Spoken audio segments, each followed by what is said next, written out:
Raja penyihir mendengus dingin dan hendak marah ketika tiba-tiba melihat Pangongko berlatih tinju di tembok kota.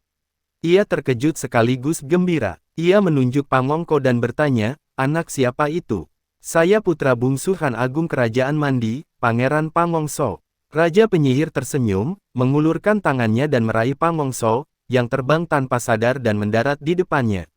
Bakat yang luar biasa. Inilah fisik istimewa yang dicari Wu Zun. Raja penyihir menatapnya dari atas ke bawah, menunjukkan ekspresi setuju.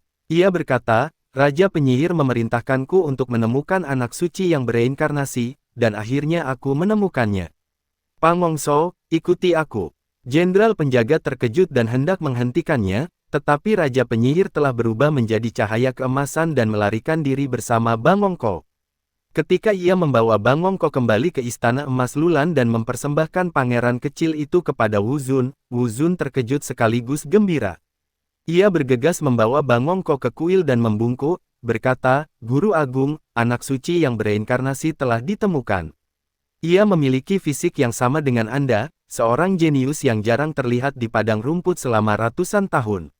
Guru Agung, Anda sekarang dapat bereinkarnasi." Terdengar suara tawa melengking dari kuil, dan tiba-tiba seorang lelaki kurus dan aneh terbang keluar, terbalik, dan menempel di Danau Pangong.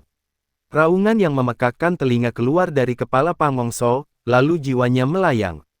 Esensi yang bergelora terus mengalir dari tubuh pria asing itu ke tubuh Bangongko. Pada saat yang sama, jiwa sang guru agung juga bergeser dan tertanam di tubuh Bangongko. Ia berkata, "Murid, ketika aku bereinkarnasi, mereka yang seharusnya mati tidak akan mati, dan mereka yang seharusnya hidup tidak akan hidup. Aku akan menentang kehendak langit dan mengubah takdir. Karena itu, utusan hantu akan datang untuk menangkap jiwaku. Kau siapkan formasi untuk menghalangi utusan hantu itu." Wu Zun segera melangkah maju dan memindahkan kuil-kuil itu satu persatu, lalu menempatkannya di sekitar Danau Pangong. Tulang-tulang emas di dalam kuil-kuil itu adalah tulang-tulang peninggalan generasi ke-17 Guru Agung setelah wafatnya, yang kemudian disempurnakan menjadi alat-alat sihir. Tiba-tiba, ruang bergetar, dan angin dingin bertiup dari ruang dan waktu lain. Lampu-lampu di kuil langsung meredup, dan sebuah perahu kecil perlahan melayang dari ruang dan waktu lain. Dunia itu gelap gulita, satu-satunya cahaya tampak hanya lampu hijau yang tergantung di haluan perahu kecil itu. Lampu hijau itu redup dan tak bercahaya. Di bawah lampu itu, seorang lelaki tua duduk di sana, membuat perahu dan manusia kertas. Perahu itu perlahan mengapung menuju kuil. Sang penyihir sangat gugup dan buru-buru mengerahkan seluruh kekuatan sihirnya untuk mengalir ke dalam kuil. Di dalam kuil, 17 kerangka emas tampak hidup, menghalangi jalan masuk antara dunia lain dan dunia nyata. Lelaki tua yang duduk di atas perahu itu terperangkap dalam kegelapan tak berujung. Dari sudut pandangnya, satu-satunya hal yang diterangi antara langit dan bumi, selain cahayanya, adalah pintu masuk ke dunia lain, dan pintu masuk ke dunia itu terhalang oleh 17 kerangka, berkekuatan dahsyat, yang mampu membawa kekuatan formasi tersebut ke level dewa. Namun, kekuatan yang datang dari dunia lain itu sangat mengerikan. Pisau dan pedang kertas manusia kertas dapat menebas dan membutakan orang, bahkan tulang emas dari 17 kehidupan sang guru agung sebelumnya pun tak mampu menahannya.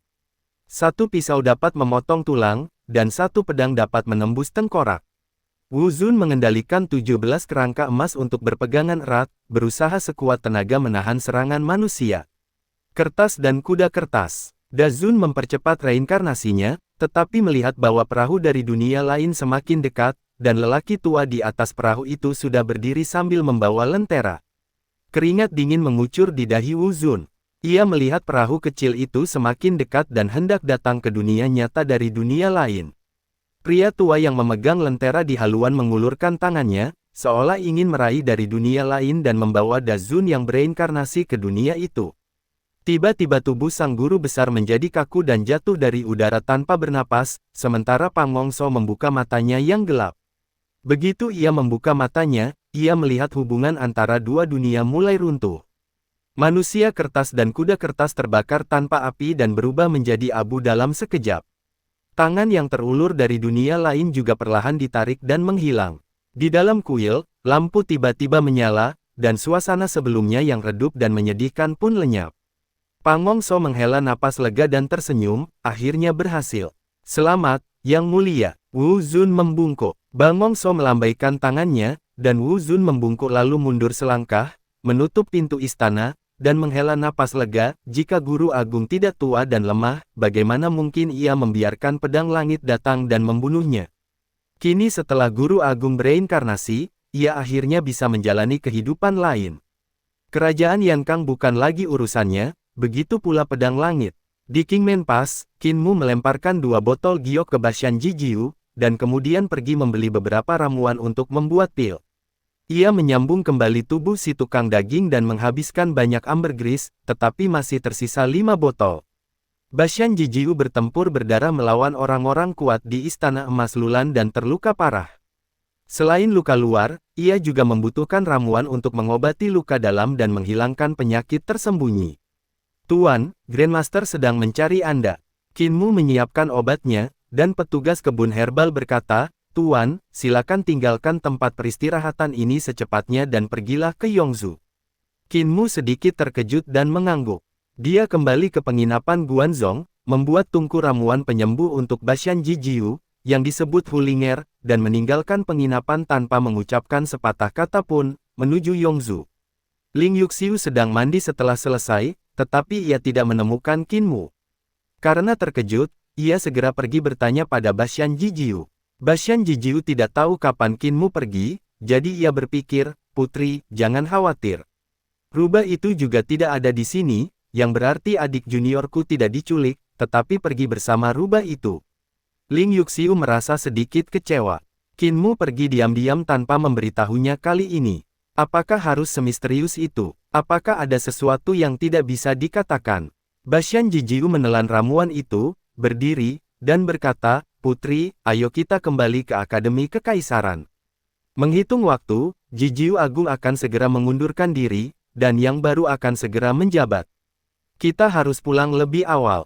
Jijiu Agung selalu menjagaku dengan baik, jadi aku harus pergi dan mengantarnya. Ling Yu kultivasi setuju. Pada saat ini, Qin Mu dan Hulinger bergerak maju, semakin dekat ke Yongzhou. Sepanjang perjalanan, mereka menyaksikan kekacauan dan perang di mana-mana. Dari waktu ke waktu, beberapa sekte menyatakan bahwa kaisar tidak adil dan keliru menggunakan menteri pengkhianat sebagai guru negara, menyebabkan kekacauan di dunia. Oleh karena itu, sekte-sekte tersebut memberontak untuk membersihkan hukum ekstradisi dan memperbaiki keadaan. Ia datang ke Luodu, dekat Yongzhou. Luodu juga sedang dilanda kekacauan akibat perang dan rakyatnya hidup dalam kesulitan.